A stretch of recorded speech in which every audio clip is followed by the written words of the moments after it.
Bonsoir à tous et merci à vous de nous rejoindre sur Monaco Info pour cette toute nouvelle édition. En voici les principaux titres comme traditionnellement dans votre sommaire.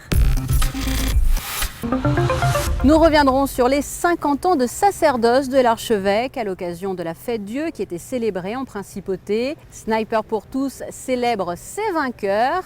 La 4e édition de la Splash Party a eu lieu au cœur de la piscine du port Hercule. Dina Nicolaou est la première chef invitée du restaurant Homer. Et notre invité du week-end sera Albert Croesi pour nous parler de la 2e rencontre des sites historiques Grimaldi de Monaco.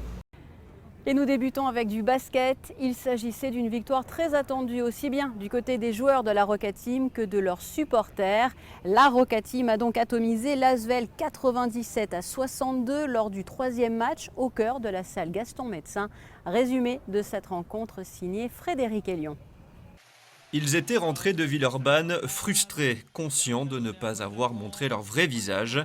Samedi, on a retrouvé la vraie Roca Team qui défend dur, met du rythme, dévastatrice sur jeu rapide et qui ne subit pas la pression adverse. La première mi-temps est un véritable récital sur ce panier avec la faute de Kikanovic. La Roca Team creuse un premier écart, plus 8. Dans le deuxième quart-temps, Dibost fait exploser la salle Gaston Médecin avec une succession de gros shoots à 3 points. Et on est sur un 6-0. Oh là là! Lacombe, Ouattara et Gerald Robinson, de retour au top, sont au diapason. Monaco passe un 25 dans une salle Gaston Médecin en fusion, 50-30. Kikanovic au buzzer, juste avant la mi-temps, plus 22 Monaco. L'Asvel tente de réagir avec Amin Noua et Charles Cahudi, mais Monaco reste sérieux et ne relâche pas son emprise sur la rencontre. Un début de révolte vite endigué par un Robinson déroutant, 12 points, et un Dibost en mode MVP, 23 points. En fin de match, Kevin Cam participe à la fête, 97-62, démonstration de la Roca Team qui se relance dans cette finale avant le match 4 de samedi soir. On a pris du plaisir, moi le premier ce soir. J'ai pu courir, j'ai pu retrouver un peu des sensations, un peu de bon feeling, que ce soit individuellement et collectivement. Donc voilà, c'est que du bonus maintenant, je pense, pour la suite, parce que honnêtement, on avait un peu la tête dans le seau après les 2 premiers matchs. Les vidéos nous ont fait beaucoup de bien, parce qu'on a vu que voilà, encore une fois, dans le rythme, on était un peu lamentable. On s'est plaint sur pas mal de choses, on n'arrêtait pas d'être frustré pour pas mal de raisons et de pleurer pour X ou Y raison. Et voilà, je pense qu'on a entamé le match d'une très bonne manière et surtout le 3e quart-temps aussi d'une très très bonne manière. Et voilà, il faudra servir de ça pour continuer samedi. On a vu notre vrai visage ce soir, ce n'était pas le cas les 2 premiers matchs. On savait qu'il fallait jouer dur, l'Asvel est une bonne équipe, mais on n'a rien à célébrer encore. Pour moi, ces 2 premiers matchs ont été épouvantables, je n'ai pas joué à mon vrai niveau. Moi, Gerald, Yak, Paul, on se devait d'en faire plus pour permettre à l'équipe de gagner. Voilà et résumé du prochain match qui aura lieu samedi soir à suivre dès dimanche sur Monaco Info. Passons à présent à une célébration. La principauté célébrait la fête Dieu jeudi, mais mercredi soir, une messe d'anticipation a eu lieu au cœur de la cathédrale et elle correspondait également à une date anniversaire bien particulière, comme vous allez le comprendre dans ce reportage signé Fabien Bonilla. Un demi-siècle voué à Dieu, 50 ans de sacerdoce. Monseigneur Barcy est devenu prêtre le 29 juin 1969. Le diocèse a choisi la fête Dieu pour célébrer le 50e anniversaire de son ordination au cours d'une messe pontificale en la cathédrale en présence du souverain ainsi que de nombreuses personnalités de la principauté. Quand j'ai été ordonné prêtre, j'avais rencontré un prêtre que je connaissais bien, qui avait 60 ans, lui, le même jour que moi. Il fêtait 60 ans de sacerdoce. Ça me paraissait un truc très loin, très loin. Et mes 50, je trouve que c'est très vite passé. Alors c'est un anniversaire, bien sûr, significatif. Bien sûr, tous sont importants, mais celui-là, 50, c'est un chiffre rond. Et j'avoue que je suis dans la joie, bien sûr, de remercier Dieu pour cet appel qu'il m'a adressé et puis pour toute l'aide qu'il m'a apportée à travers les personnes que j'ai rencontrées dans ma vie. Parce que, vous savez, on devient prêtre le jour de son ordination, mais on le devient au fur et à mesure dans sa vie par la rencontre avec les chrétiens, avec les hommes et les femmes qui vous partagent leur joie, leur peine, leur foi. Voilà. Donc je dis merci pour tout cela au Seigneur. Cette messe anticipée de la fête Dieu a été animée par la maîtrise et les petits chanteurs de Monaco. Tous les ordres religieux et de chevalerie étaient représentés. À l'issue, une procession du Saint-Sacrement s'est déroulée dans les rues du Rocher, tout d'abord devant le Palais Princier, pour finir place de la Mairie. C'est ici qu'une surprise a été faite à Monseigneur Barcy en rapport avec ses racines, un chant peu habituel à Monaco. C'est aujourd'hui votre anniversaire. Eh bien, on sait et on va essayer à Monaco aujourd'hui de ne pas être trop jaloux de cette chanson que l'on va maintenant vous interpréter.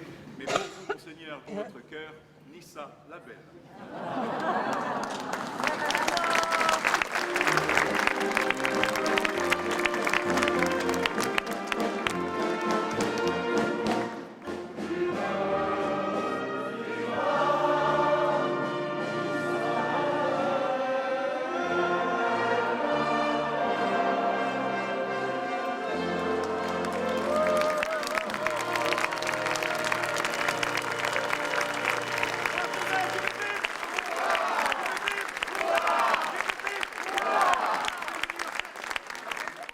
Et nous allons rester du côté de la cathédrale pour entendre désormais Pierre Debat. Il présente la campagne de recrutement des petits chanteurs qui se poursuit jusqu'à la fin du mois de juin. C'est ouvert absolument à tous les garçons qui ont envie de participer à cette activité. Je les accueille à partir de l'âge de 9 ans, rarement en dessous parce que ce sont des enfants qui voyagent beaucoup en tournée de concert, il faut quand même avoir une autonomie, et jusqu'à maximum 12 ans. Et c'est ouvert à tous les garçons, c'est un chœur de garçons exclusivement, pas nécessairement avec une connaissance musicale ou des aptitudes, tout s'apprend et c'est ouvert à tous, et c'est la période. Il suffit de prendre rendez-vous, il y a une audition, un entretien avec les parents, avec l'enfant assez poussé. Je veux bien connaître, essayer de cerner la personnalité et l'éventuelle motivation du garçon, être certain que c'est quelque chose qu'il a envie d'entreprendre de manière très sincère. Et ensuite, évidemment, un test d'aptitude vocale, d'intonation, de rythme. Alors, ces petits candidats, à un moment donné, ceux qui vont être reçus, entre guillemets, vont notamment participer à de nombreux rendez-vous à l'échelle internationale. Et cette année encore, je crois que cet été, vous allez partir avec les petits chanteurs dans une zone européenne, cette fois-ci en tout cas. Absolument. Donc cette année, nous restons dans notre zone. Nous serons en Angleterre et en Écosse tout le mois de juillet avec une belle série de concerts qui commencera le 8 juillet à la Chapelle Royale de la Tour de Londres, en collaboration avec l'ambassade de Monaco au Royaume-Uni et notre agence de concert là-bas sur place. Et puis voilà, les petits chanteurs vont donner 3 concerts à Londres, un à Birmingham, cathédrale de Birmingham. Nous allons monter jusqu'en Écosse, assez haut, à la cathédrale d'Aberdeen. Restons à Monaco-Ville puisqu'il y a quelques jours, une remise de prix était organisée, la remise des prix du concours Snapper pour tous. Benjamin Bellet a suivi tout cela pour vous. À l'initiative de la Fondation Princesse Charlène de Monaco et de l'Institut Océanographique, le 6e concours Snapper pour tous a récompensé la classe de CM1 de l'école Aubanel de Fréjus. Des élèves qui ont été sensibilisés sur les enjeux au musée océanographique au cours de l'année. Cette classe, elle est venue au mois de janvier. Ils passent vraiment la journée avec nous, donc on leur fait voir, on essaie de leur faire voir le plus de choses possibles dans le musée. D'un point de vue, donc il y a un bassin tactile par exemple, qui est réalisé pour qu'ils puissent découvrir de manière assez ludique la biodiversité de la Méditerranée.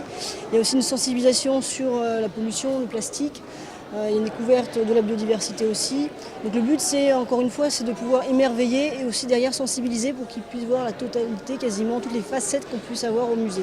Avant de recevoir leur prix, les jeunes azuréens ont réalisé un travail sur plusieurs mois. Dernière la sortie du nid qui a été creusé par leur mère il y a environ 60 jours. La création d'un film, le nettoyage d'une plage et des séances pour réduire la quantité de plastique dans leur école ont apporté de la maturité aux écoliers. Ce n'est pas tant des compétences en français ou en maths que l'on travaille au travers de ce sujet, c'est plutôt des compétences transversales de vivre ensemble et de se dire, bon ben voilà, on peut préserver quelque chose si on change un petit peu notre façon de vivre, quoi. Donc ça c'est top, quoi. Avant, mon père, il jetait des fois des mégots, mais à chaque fois, je lui dis non. Et dès qu'on a fait le projet Snapper pour tous, il a arrêté. Et il ne faut pas jeter les déchets dans la mer, parce que les poissons peuvent mourir. Cette victoire a permis à la classe de CM1 de passer 2 jours à Monaco en immersion dans le monde marin. Au programme, initiation au sauvetage en mer, atelier les pieds dans l'eau et rencontre avec le navigateur Boris Herman, parrain de cette édition, et Pierre Casiraghi. On a fait le grand tour de Monaco. C'était très bien, on a fait une belle petite balade. Par exemple, si on voit une personne en difficulté dans la mer, on a appris comment se servir des outils qu'on a à disposition pour la sauver. Une expérience enrichissante pour les enfants qui leur a permis d'apprendre tout en s'amusant afin de mieux comprendre les enjeux de la préservation des fonds marins. Et l'actualité monégasque, vous le savez, se développe aussi sous forme de brève. La voici. Le défi que s'est lancé Sébastien Hocher, Stand Up for the Planet, a remporté un franc succès et lancé lundi dernier de Monaco pour 4 jours intenses de paddle sur la côte méditerranéenne. En 30 000 coups de pagaie, le monégasque salarié du décathlon de Monaco aura ramassé 32 185 déchets. Pari réussi. À l'approche des vacances scolaires, la mairie organisait sa 4e édition de la Splash Party au cœur du stade nautique Régnier 3, autrement dit la piscine du port Hercule. Un rendez-vous très attendu et qui a connu une fois encore un large succès. Benjamin Bellet. Une météo au rendez-vous, une eau chaude, des sourires, des sauts, des cris de joie. Il ne fait aucun doute que la Splash Party a fait des heureux chez les adolescents monégasques. Pour cette 4e édition, elle continue de s'appuyer sur un principe très simple. C'est le jour où il est autorisé de faire tout ce qui est interdit le reste du temps, et bien entendu sans les parents. Donc les ados sont ravis. Cette pool party géante est devenue un événement incontournable pour les collégiens de la Principauté. Elle est organisée par la municipalité avec l'aide du projet communal junior et de la commission jeunesse. Et c'est presque historique maintenant l'origine de la Splash Party.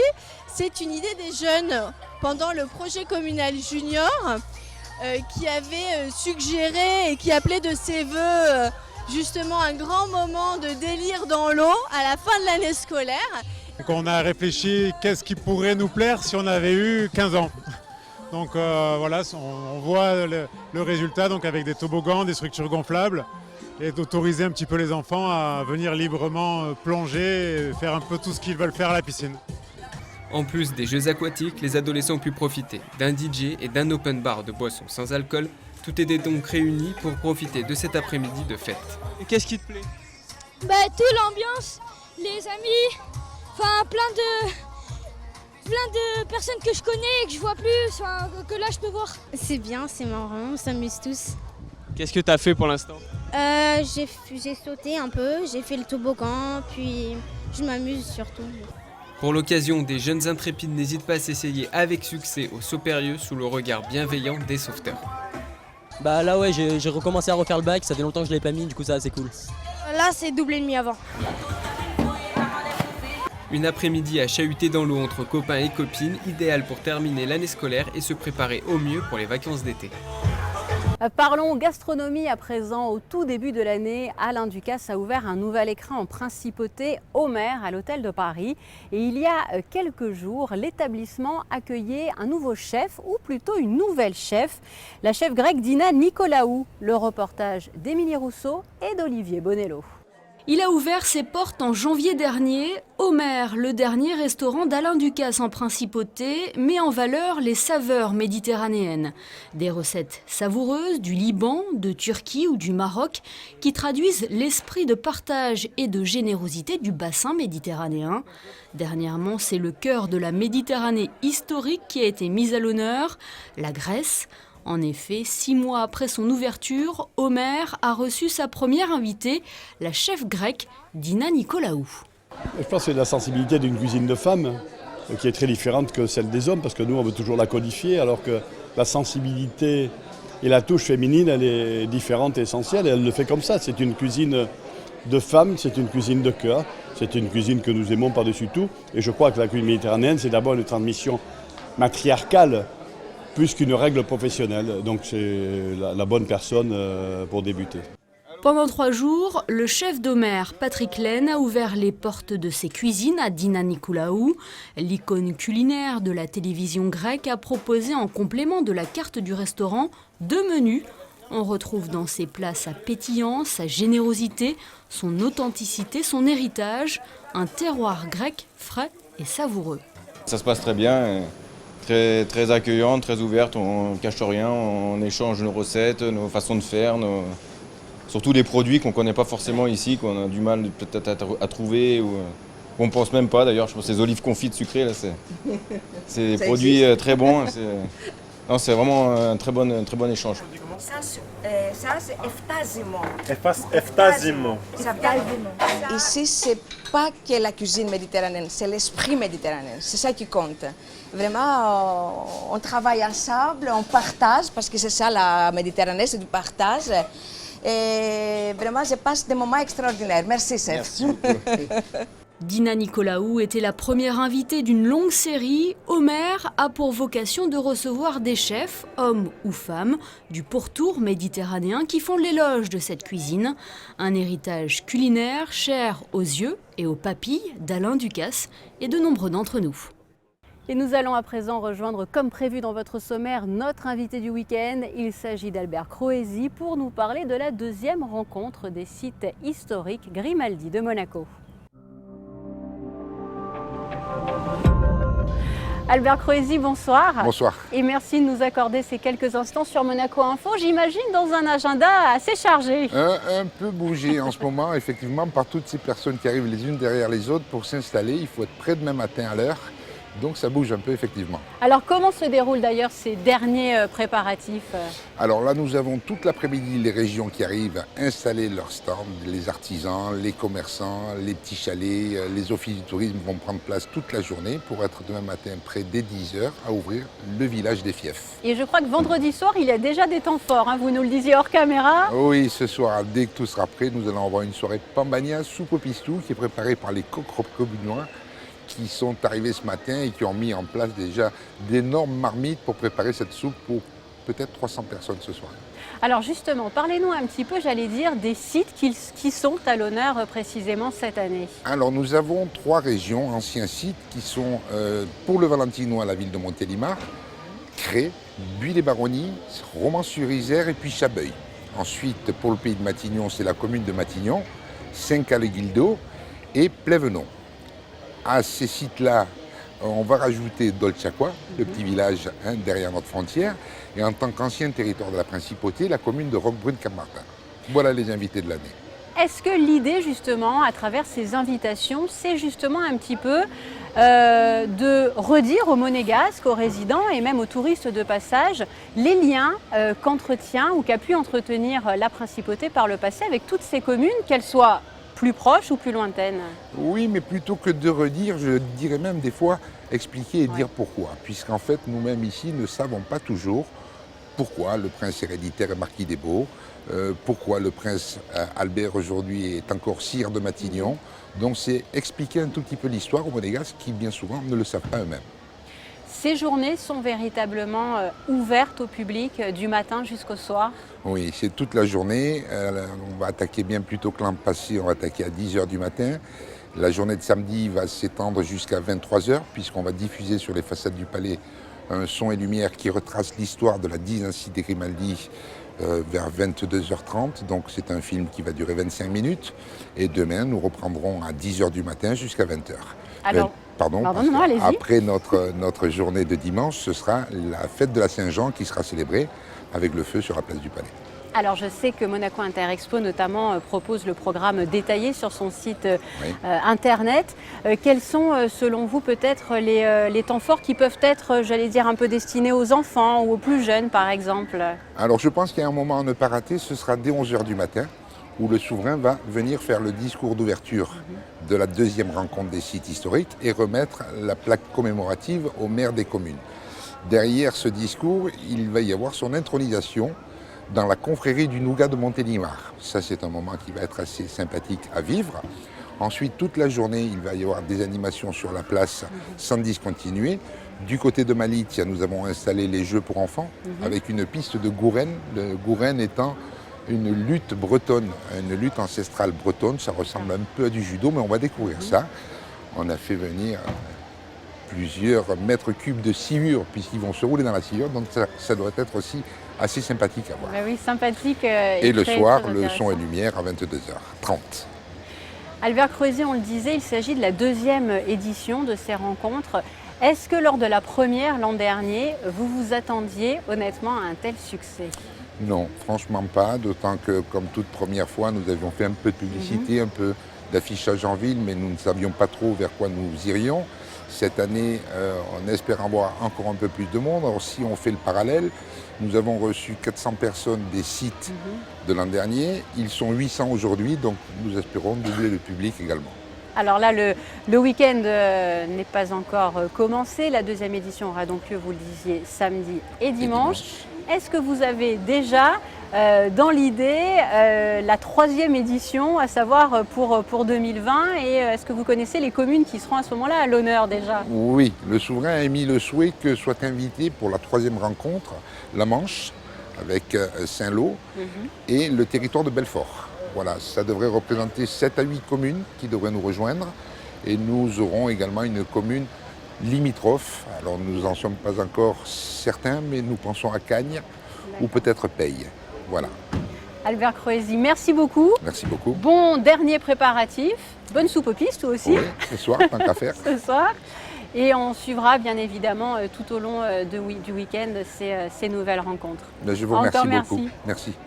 Voilà donc pour cet entretien. Sachez d'ailleurs que des sujets et Focus Info seront réalisés sur la place du Palais, à retrouver dès lundi et mardi dans vos journaux sur Monaco Info. Passons à présent à vos prévisions météo. Ce week-end, légère couverture nuageuse samedi et dimanche, une journée radieuse. Même programme pour le début de la semaine avec des températures élevées et de beaux instants ensoleillés. Retour des orages et du mauvais temps jeudi. Et c'est ainsi que s'achève cette édition. Merci pour votre fidélité. Je vous laisse à présent avec la suite de votre programme sur Monaco Info. Très bon week-end à tous.